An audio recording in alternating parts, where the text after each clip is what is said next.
Hi guys, so welcome back guys, welcome back to ProForex101.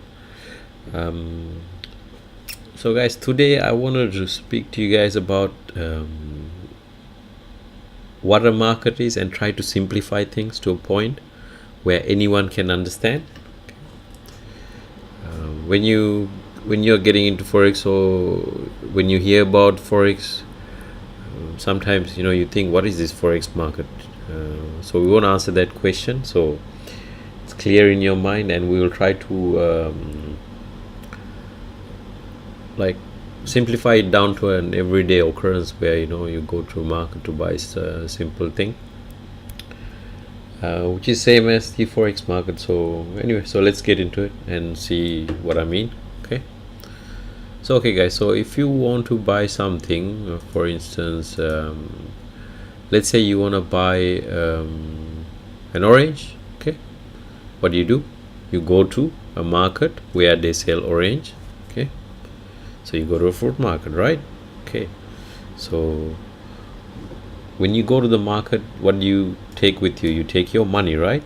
Okay, so basically what you're doing is you are buying the orange and you're giving your money to this vendor who's selling the orange.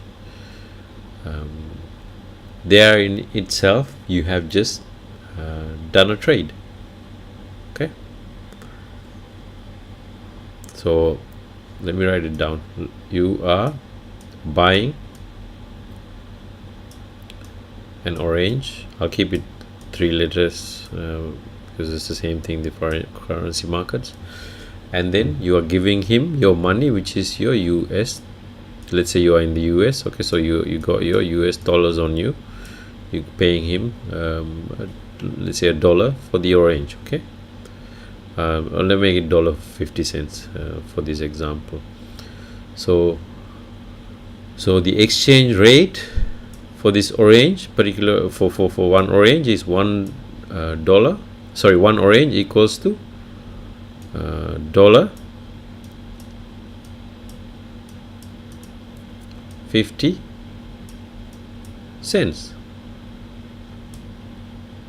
Okay,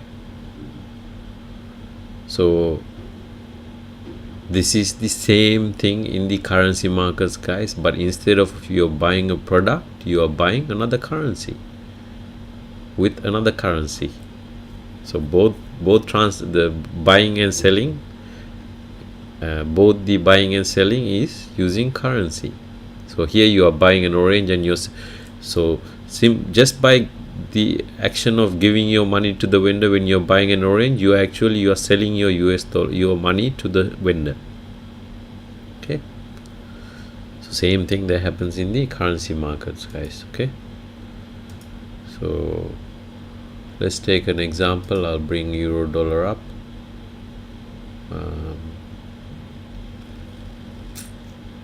Where are you? Here you go.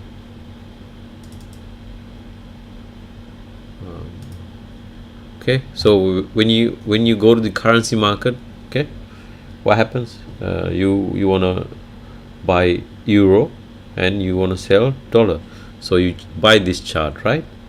And then in that trade, so you got your euro, okay, so which is your base pair here, right? And then your USD, which is your counter pair. Okay, so right now, what is the exchange rate?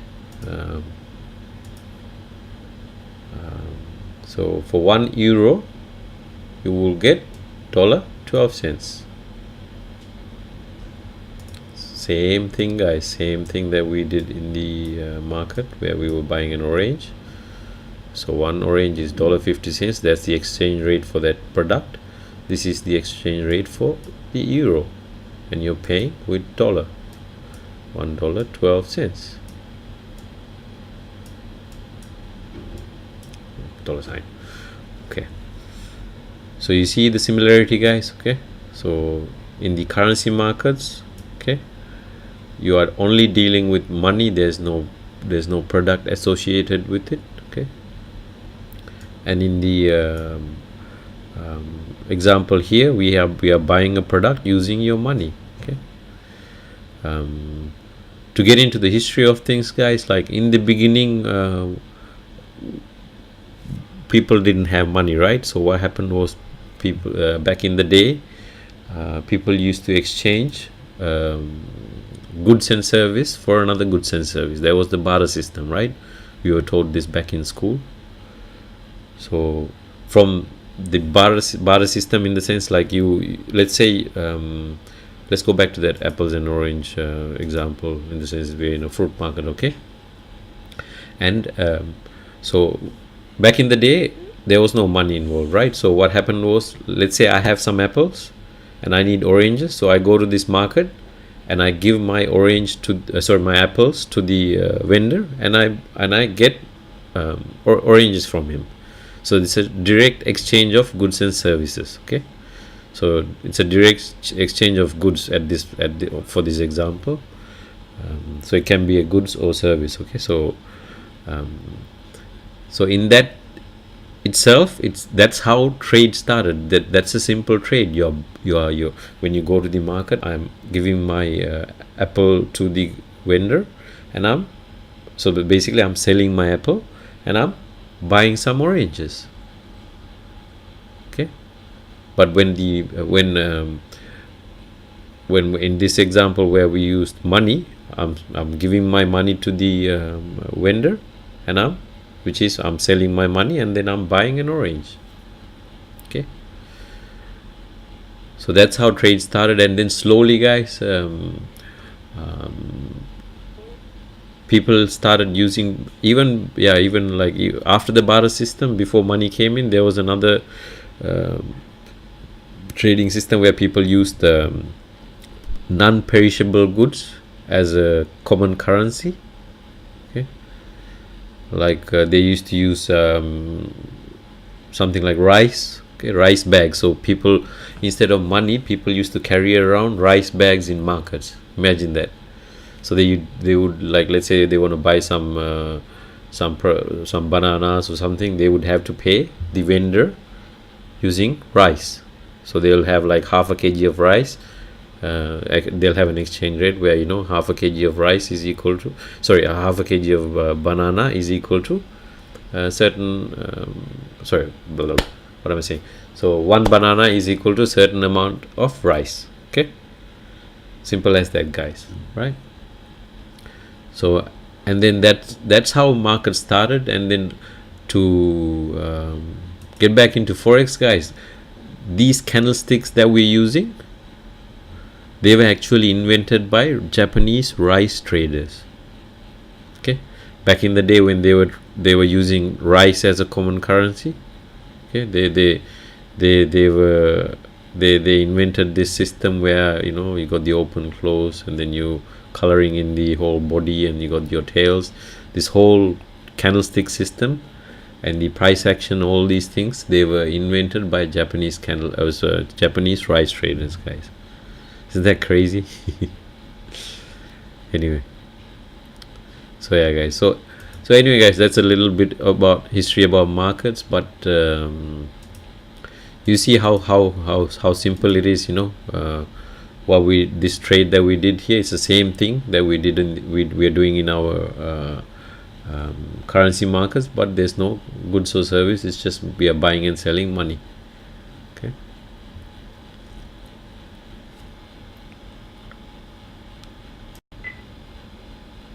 And the only thing is, guys, like in the foreign exchange markets, there's no one place, like, you go to buy something, you go to a shop, right? You want to buy some groceries, you go to a supermarket, which is a market, okay? It's a supermarket. But in the foreign exchange field, where in the currency markets, there is no one location. It's a decentralized network of markets, okay? What I mean by this, let me bring up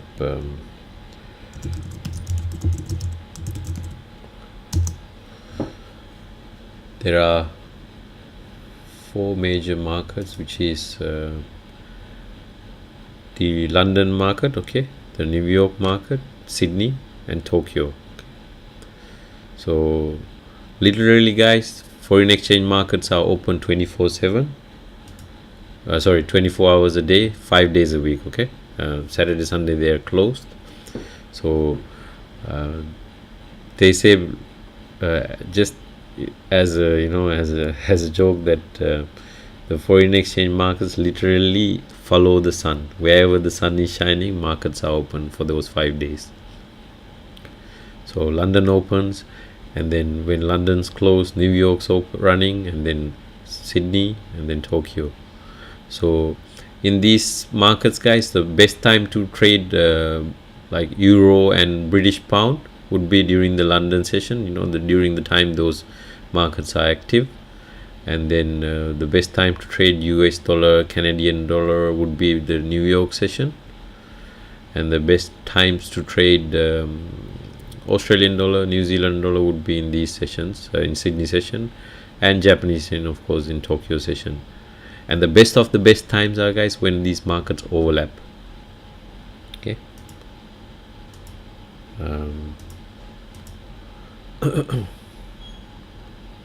What I mean by overlap is between here and here. Okay.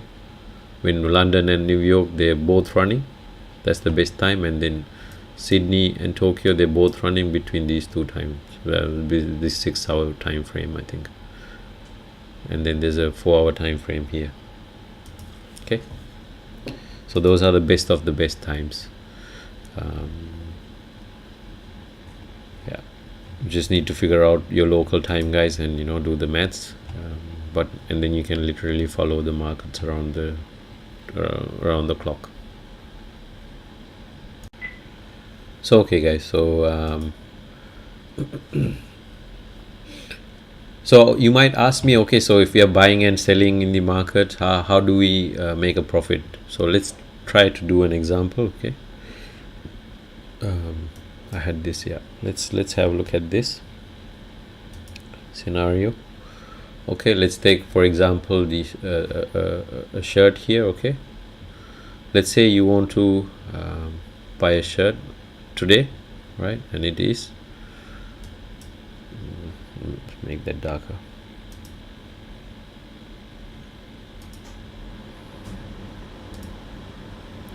Okay.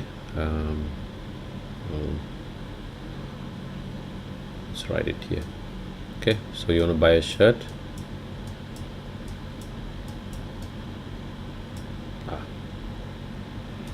Let's try to write it here then. There's too many things there. Okay, so you want to buy a shirt. Okay, and the exchange rate is let's say this is in Japan, 150 JPY, Japanese yen. Okay,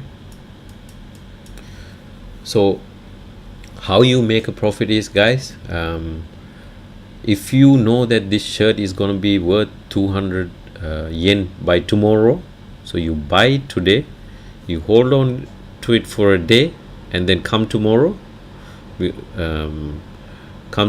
sell this for $200. So tomorrow the same shirt is going to be worth 200 Japanese yen.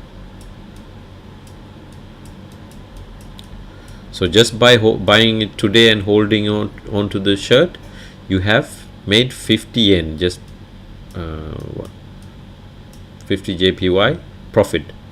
Okay.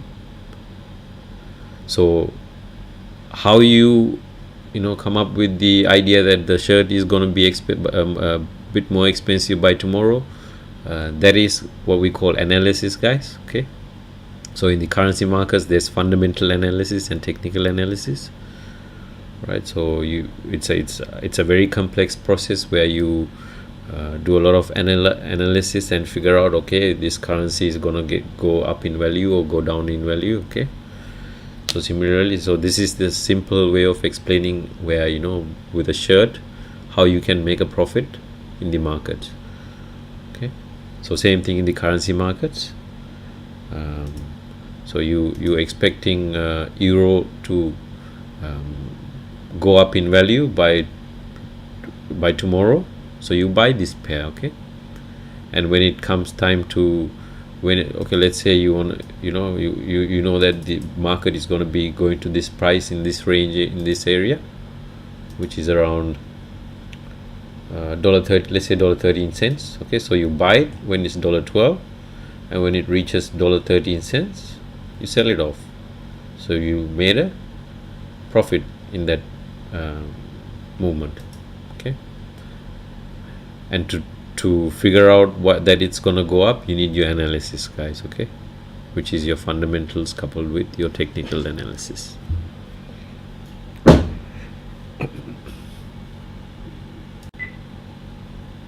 So okay guys, hopefully this made sense and simplified things. Okay, so the foreign exchange markets, it's nothing but a place where currency is being bought and sold, just like any other market, guys. Okay, but there's no physical location, as we spoke about it earlier. So yeah, and guys, because of this, guys, there's very little overheads in trading. Okay, in the sense you don't need to have a shop. You know, if you're trading, if you're a trader of any goods or service, you need to have a shop, you need to have a location, maybe a website. You know, but in trading, you just log into your broker's platform and then you buy and sell. You know, so the brokers facilitate all this for us. Usually when you sign up with a broker, they'll ask you what your base currency is going to be. You can choose whatever one of the major currencies, like, you know, New Zealand dollar or Australian dollar or US dollar. And then when you buy and sell, the brokers, they do all the conversions for you. Okay, you don't have to worry about it. All you need to worry about is your analysis. For this, the brokers, they charge a spread, so yeah, that's their fees, but simply they make our life easier, guys.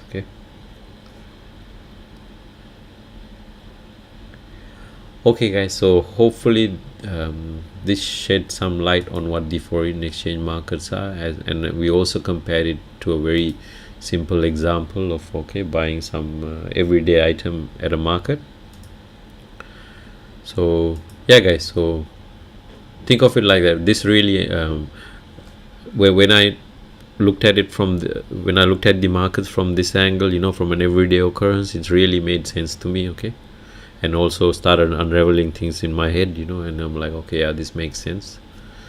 Before that, you know, you look at the markets and you're thinking, what is this foreign exchange market? You're, you know, clueless, and then you're scared to trade. But yeah, it's nothing but a place where currency is being bought and sold. Okay guys, so thanks for joining in, guys. Anyway, so if you like the video, guys, please do hit the thumbs up button and share the video. See you next time, guys. Thanks for joining in. Bye for now.